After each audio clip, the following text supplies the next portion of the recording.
Good morning everyone जोजलप्पा। सर्वप्रथम म नुहाएँ होइन, बिहान उठ्ने बित्तिकै। अनि त्यसपछि चाहिँ म पूजा गर्नतिर लागेँ, धुपबत्ती बालेँ, अनि भगवान्लाई नमस्ते गरेर दर्शन गरेँ बिहान बिहान। अनि त्यसपछि चिया त पिउनै पर्यो। अनि म मात्रै उठेको भएको भएर चाहिँ मलाई मात्रै चिया बनाएँ होइन। मजाले चिया बनाएपछि चाहिँ मेरो फेभरेट कपमा चाहिँ राखेर मैले पिएँ चिया। अनि त्यसपछि चाहिँ मैले तरकारी पनि हेर्नु न पकाएको काटेको गरेको खिच्दाखेरि टाइम लाग्छ नि त।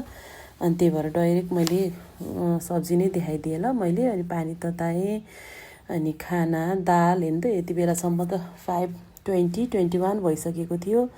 अनि त्यसपछि मैले छोरीलाई उठाएँ 5:25तिर त ऊ पनि उठ्यो। अनि सानो उठ भनेर अनि उठिहाल्यो ऊ पनि। अब सधैँ डेली भएपछि त थाहा बुझ्छ नि त। अनि हेर्नु नि मेरो फ्लावरहरू हिजोको हावाहुरीले ध्वस्तै बनाएको छ कि ध्वस्तै बनाएको छ। अनि त्यसपछि आजको हिजो पनि ममै हो, आज पनि ममै। हिजो स्कुलबाट आएपछि चाहिँ चिया र बिस्किट मात्रै खान्छु भनेको अरे। अनि आज पनि ममै लग्यो बाबु नानीले। अनि त्यसपछि चाहिँ अनि सानो ड्रेस लाएर रेडी भइसकेपछि चाहिँ आउँछ त कपाल कोर्ने पालो। कपाल पनि मेरो छोरीको त एकदमै लामो कालो यस्तो राम्रो छ नि त है। अनि सानोमा त बेसरी गाह्रो हुन्थ्यो लट्टा परेर कपाल कोर्न। अहिले ठुलो भइकन त कन्डिसनरहरू युज गर्ने भएको भएर त्यति साह्रै गाह्रो त हुँदैन है। अनि मजाले मैले कपाल कोर्दिएँ मिलाएर। हेर्नु न कस्तो राम्रो छ नि कपाल पनि। हेर्नु त है छोरीको कपाल देखेर आमा मक्कै के फेरि। अनि रिबन लगाएँ, रिबन पनि मैले मजाले फुर्का बनाइदिन्छु कि 6 फुर्के बनाइदिन्छु। ठिक्कको रिबन छ अनि 6 फुर्के बनाइदिन्छु, राम्रो पनि देखिन्छ नि त। हेर्नु न म फेरि निन्द्रामै भएको जस्तो गरेर कपाल कोरिदिइराखेको छु कि म गरेर कि निन्द्रामै छु। किन नहुने 4 बजे उठेको झन् म आज। अनि त्यही भएर चाहिँ हेर्नु न अनि मजाले कपाल कोरिदिएँ। एकपट्टिको भ्याइसक्यो नि त, अब अर्कोपट्टिको पालो मजाले कोरिदिएको छु बिस्तारी आनन्दरी। एकदम राम्रो स्याट्ट चाहिन्छ भन्ने त हजुरहरूलाई हिजोको भिडियोमै थाहा भयो होला होइन। हिजोको भिडियो चाहिँ हजुरहरूले एकदम मन पराइदिनु भयो। अनि त्यसको लागि एकदमै थ्याङ्क यू, मनैदेखि थ्याङ्क यू भन्न चाहन्छु है साथीहरू।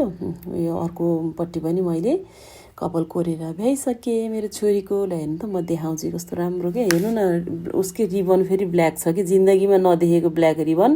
सेन्ट मेरिजको स्कुलमा चाहिँ ब्ल्याक रिबन रहेछ। हजुरहरूले देख्नुभएको थियो कि थिएन ब्ल्याक रिबन? मैले त यहीँ पोखरा आएपछि नै देखेको। त्यसपछि चाहिँ अब बोतलमा पानी हाल्ने पालो। पानी पहिला तताएर राखेको हुन्छु अनि राख्छु। अनि फेरि त्यो बोतलमा राखिसकेपछि फेरि अर्को तातो पानी चाहिँ फेरि भर्छु। तातो पानी नै हो, मैले पनि तातो पानी खाएँ होइन। तातो पानी खाएर बसेर अब सानोलाई पुऱ्याउन जाने बेला भयो भनेर कपाल सपाल चाहिँ कोरेँ होइन। पहिला पूजा गरेपछि मैले कपडा चेन्ज गरेको कि पकाउँदाखेरि फेरि लाग्छ नि त, तेल लाग्छ, पहेँलो बेसार लाग्छ।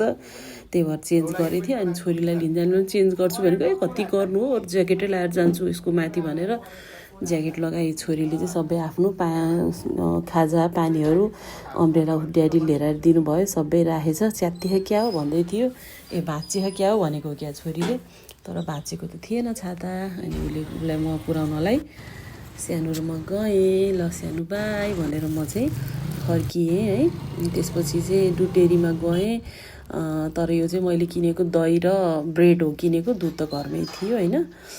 2 पोका घरमै थियो। ब्रेड र दही किनेर म फर्किएँ। अनि बाबु चाहिँ पढ्दै रहेछ। आज रातभरि सुते थिएन कि मेरो बाबु, खोकी लाएर नि रातभरि कस्तो खोकी लाएर सुतेको थिएन राम्रोसँग। त्यही भएर म पनि 4 बजे बिन्जेँ, तर भयो ठिकै छ। अनि मुखसुख धोएर एकछिन पढ्यो होइन। पढिसकेपछि खाना खाने बेला भइसक्यो उसको 7:30 बजे। अनि उसले खाना खाइसकेपछि अनि उसको ड्याडी र बाबु भएर चाहिँ ड्रेस लाएर ट्याकटुक पारिदिनु भयो ड्याडीले। अनि ड्याडी चाहिँ बाबुलाई पुऱ्याउन जानुभयो होइन। त्यसपछि ड्याडी फर्केर आउनु भइसकेपछि खाना खानुभयो। अनि ड्याडीको नि 8:30 अथवा 50मा त हिँडिसक्नुहुन्छ।